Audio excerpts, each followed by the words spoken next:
ব্লগলৈ আকৌ এবাৰ আপোনালোকক স্বাগতম জনাইছো আন এটা ৰেচিপি লৈ। আজি মই বেহৰেৰে বেঙেনা বনাব ওলাইছো।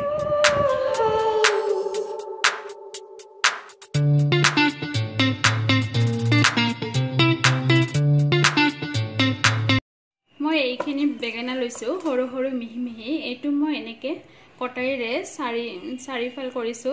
এনেকে গোটেইখিনি কাটিব নালাগে, এইখিনি কৰিলে হ'ল। আৰু ইপিনে মই বেহৰ বটি লৈছো এক বাটি। এতিয়া মই গেছটো অন কৰি দিম। গেছটো অন কৰি দিছো। ইয়াত কেৰাহী এখন দিছো।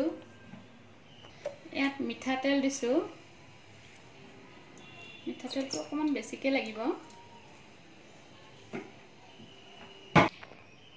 তেলখিনি এতিয়া মোৰ গৰম হৈ গ'ল। ইয়াত মই গোটা জিৰা মই এচামুচ লৈছো।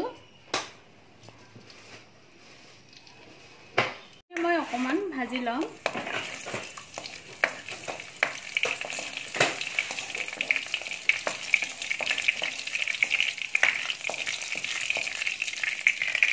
তাত মই মিডিয়াম আকাৰৰ এটা পিঁয়াজ দিছো। সৰু সৰুকৈ 3টা কেঁচা জলকীয়াও দি দিছো। এইখিনিও মই অকমান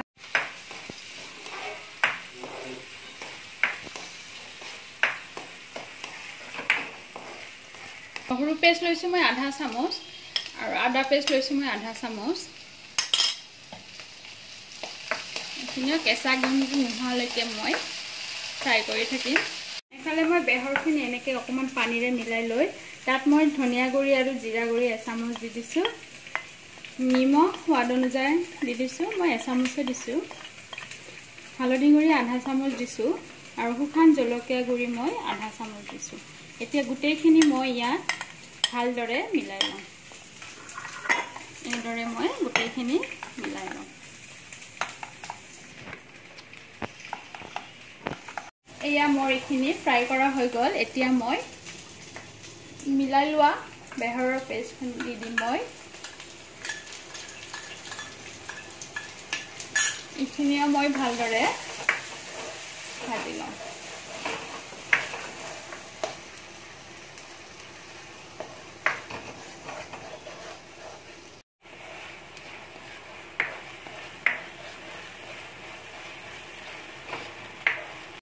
ইয়াত মই বাটিটো ধুই পেলাই ইয়াতে পানী অকমান দি দিম।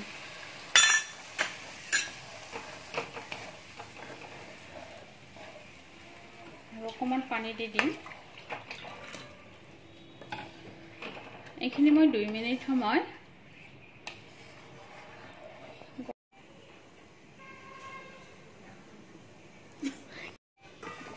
এয়া মোৰ এইখিনি হৈ গৈছে। এতিয়া ইয়াত মই কাশ্মীৰী জলকীয়া গুড়ি এচামুচ দিম কালাৰটো হোৱাৰ বাবে।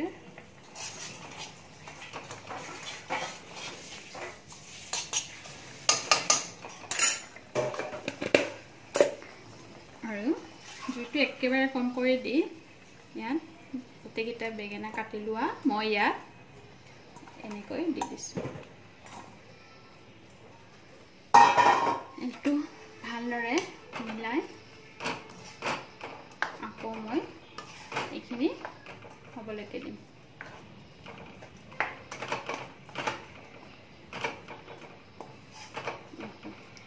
এতিয়া মই আকৌ লগাই দিম।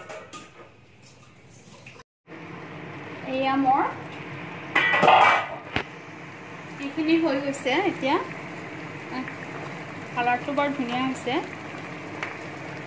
এতিয়া মই এটা বাউলত কাঢ়িম। এয়া চাওক কালাৰটো কিমান ধুনীয়া হৈছে। এইটো খাবলৈকে বৰ টেষ্টি হয়। আপোনালোকে মই দেখুওৱা ধৰণে এইদৰে বনাই ঘৰত খাবচোন বাৰু।